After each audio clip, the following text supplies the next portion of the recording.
So with all the COVID restrictions lifting, is the transition into normalcy causing your social anxiety to just go through the roof?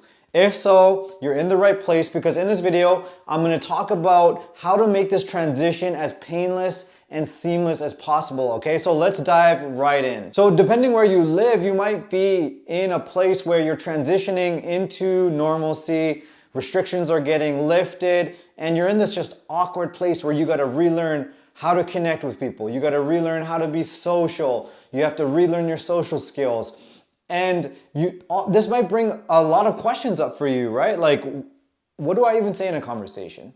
What do I even talk about? And it might even be more extreme, like feeling like you're gonna have a panic attack because you have to be in conversations again, and you don't wanna freeze up, and you don't wanna look stupid, and all these questions are coming up. And I first wanna start off by saying that you are not alone in this and what you're feeling. COVID has shaken people to their very core.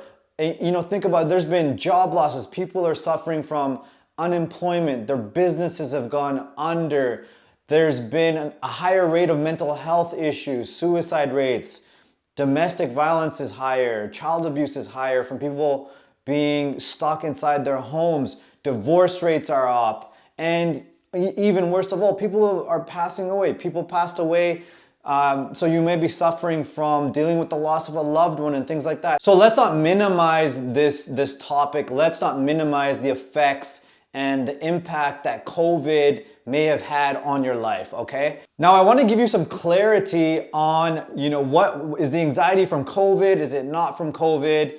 And I wanna give you the clarity so you can make a key distinction between the two, okay? So there's a principle, and it is that all things atrophy when you don't use them, right? So if you stop doing bicep curls at the gym, your muscle's gonna atrophy, it's gonna shrink. And the same goes for your social skills.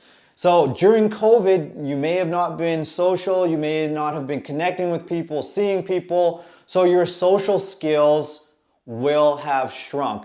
It's the principle, use it or lose it, right? And so if you were antisocial and you had a tendency to isolate before the pandemic has really enabled you during these times. Think about it.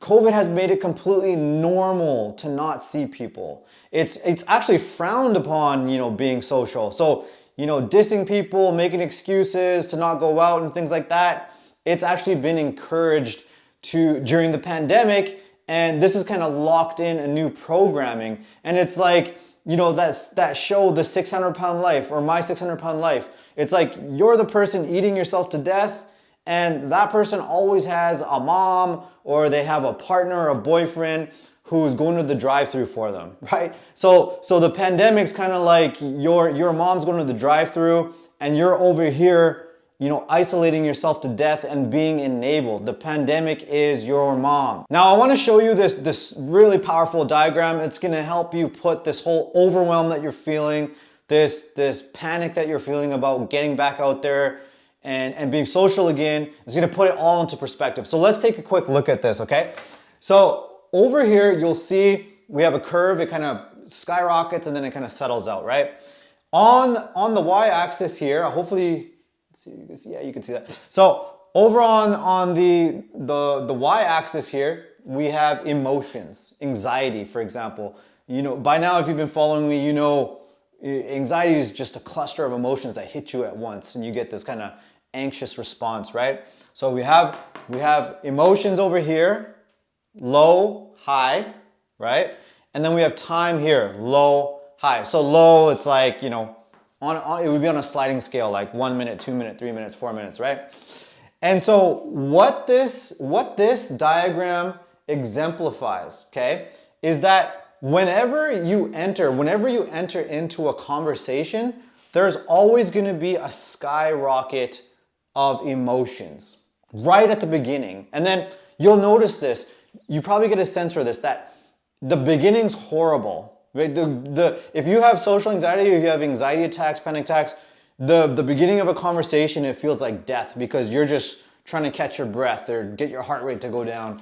So there's this huge spike of emotions at the beginning, and then as it goes further and further on, as you go through more time in the conversation, things start to settle out, and then you hit this kind of tapering, or this kind of constant phase, this kind of flow phase here. And so what this is called is sensitization, okay? So sensitization,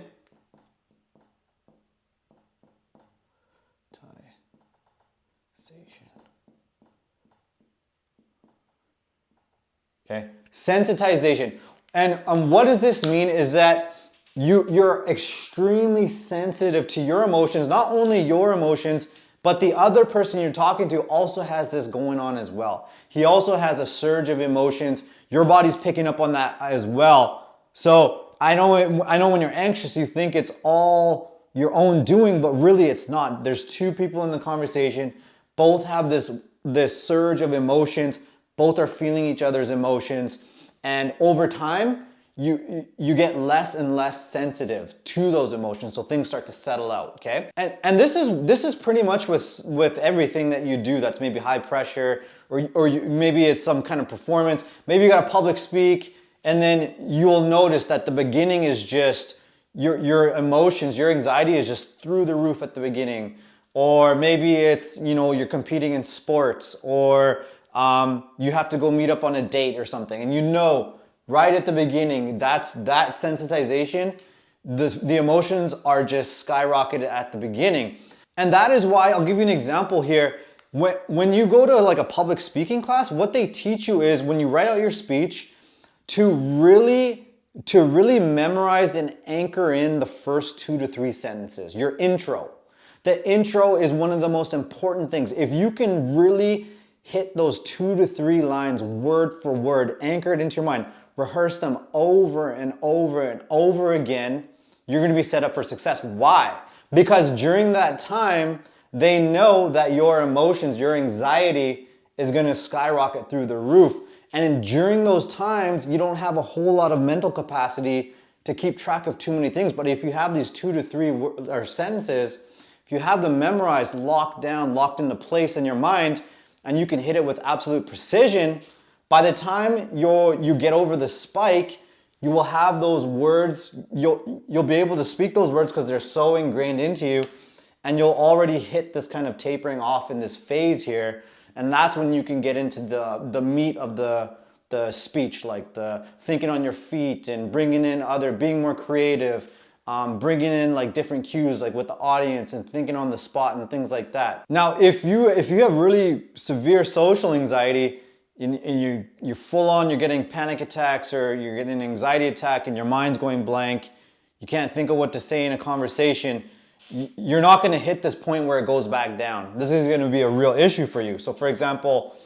what can happen is the anxiety can skyrocket and it just never really goes back down, because then you're worried about being seen as anxious, then you're worried that you're looking stupid because you're stuttering, and then your anxiety just goes and goes and goes, and it just keeps skyrocketing until you get embarrassed, you get ashamed of your reaction, you walk away with your head down, and that's typically how these interactions work for you, right? But what I have noticed is if you can really work on your triggers, if you can really work on to find out where the roots of that is coming from. Is it a fear of embarrassment? Are you scared of being humiliated? Are you afraid? Are you carrying too much shame inside? Then if you can really work on those triggers, then what happens is you can actually make this smaller and narrower. So more this way. So you'll drop into your flow, and it might even be lower because you just, even in your kind of baseline flow, you're just not feeling as much anxiety or emotions and things like that. Now, really important here, this is extremely, extremely important. What a huge mistake that social anxiety sufferers make is they don't understand that you can never get rid of this fully.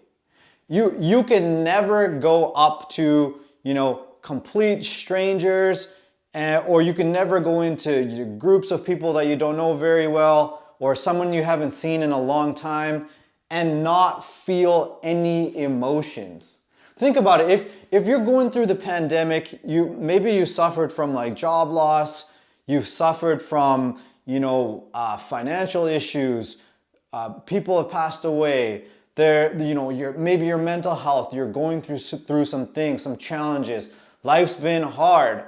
How would you go up to somebody you haven't seen in a long time and not feel a surge of emotions at the beginning where you feel like, how vulnerable do I be? What do I talk about? Like, what am I even comfortable talking about? And that's something you can do before, is try to decide for yourself what you're actually comfortable sharing, how deep you want to go. Have your firm boundaries in place before you go into these social settings or in these conversations. Now, quick story for you. I had this friend and we were going to the same, this was a few years ago. So we're going to the same support group, and during the support group you had to, read things out loud in front of the group if you volunteered. I wanted to, obviously. I was trying to just contribute more and be a more supporting member of the group, but I kept tripping up on the readings. I would try to read and I would get so overwhelmed that I would start tripping up on the words, and then I would trip up on one and that would spiral into me just blanking out and not being able to read.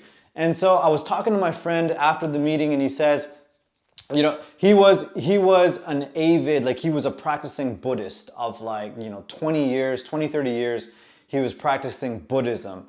And his whole thing was, whatever took you out of the present moment, he had these ways and techniques to bring him back present. And his advice to me was, he said, there's something else bigger than you going on here. And he said, you've been reading since you were a kid. And I was like, yeah, of course I've been reading since I was a kid. And then he goes, well, there's so much going on that, you're taking the reading through your eyes, and then your brain's interpreting it, and then you're kind of like your diaphragm's flexing so you could speak, and your vocal cords are going, and there's so much going on here that you can't control. And I started to think about this, and he said, if you just took yourself out of it, like if you found a way to just take yourself out of the situation, take yourself up here, your mind, the ego, whatever you want to call it, take yourself out of it. He goes, I bet you would be able to read no problem, because you know how to read. It's an automatic thing you know how to do. It's just, there's this aspect of you that's doubting it, right? So it was this process of surrendering and letting this kind of higher guidance, whatever you're comfortable with, right? Divine intelligence, source, God, your soul, whatever you want to call it, whatever you're comfortable with, higher energy, the universe. There's this guiding thing that's going to take care of it. And to this day, I remember that advice, because whenever I read something, I have to read a passage or something in front of people, I know I just have to surrender. My mind and my body it's going to take care of it. It's something I know how to do. If I just learn how to surrender in that moment, things are going to be taken care of. What does this have to do with it? You might be asking, what the hell does this have to do with my social skills and freaking out because I don't know how to talk? Well, you've been socializing with people your whole life. You have a personality underneath there, right? Now, no matter what, the pandemic, it didn't change this curve a whole lot, is what I'm trying to say. So, for example, let's say, it's gonna get rid of this here. Let's say you haven't been seeing people. So remember, you use it or lose it. You just haven't been flexing your social muscle. What that's gonna do is just gonna add a little bit here. But it's not gonna completely change this curve that you've had pretty much your whole life. If you've been struggling with social anxiety for 10 years, it's not gonna change that a whole lot. It's just gonna add a little bit extra here. And I noticed this as well. I remember, I don't have anxiety anymore, but I remember when I was first, coming out of lockdown, meeting up with friends, going to restaurants and things like that, it did take me moments. It took me a little bit. It took me a good chunk, first little while of that meetup to find my personality again. I had to remember, oh, right, that's my sense of humor, or right, I remember, these are my listening skills. That's one of my strengths right there. You know, things maybe get awkward between, maybe there's a couple fighting and I know how to redirect it out of there so the whole evening doesn't end up in a gong show. Like, I know how to navigate social situations. It's what I've been doing my whole life. And for you, what I'm saying is, if you can find a way to work that social muscle again, your personality is going to shine through because it's been there your whole life. And the pandemic, think about it. If you're like, you should be at least 20 years old or at least close to 20 years old and above if you're watching this video. And 1 year of a pandemic is not going to just completely derail your whole personality. 20 years of a personality, 25, 30, whatever, 40, 50, how old you are.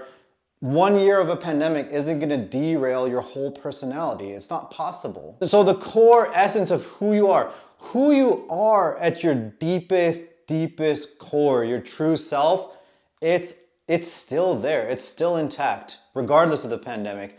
And I never really recommend exposure therapy.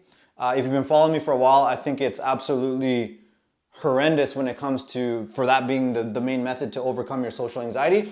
But in this case, if it's going out with some family or going out with some friends, I encourage you to flex that social muscle a little bit.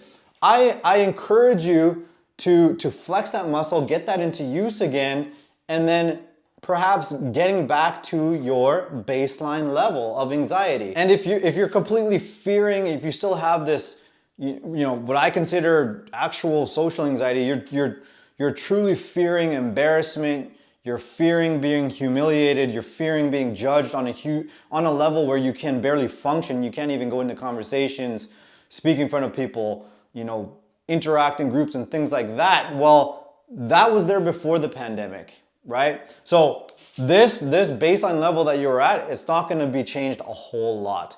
And so if you need more support, what you can do is I'm going to put a link to some free training below the video. So I encourage you to check out this free training because what it's going to do is it's going to show you essentially how to lower this curve, how to lower it and narrow it like we talked about. So when you go into a conversation, there's not so much of a risk for having an anxiety attack, for your mind going blank, your voice shaking.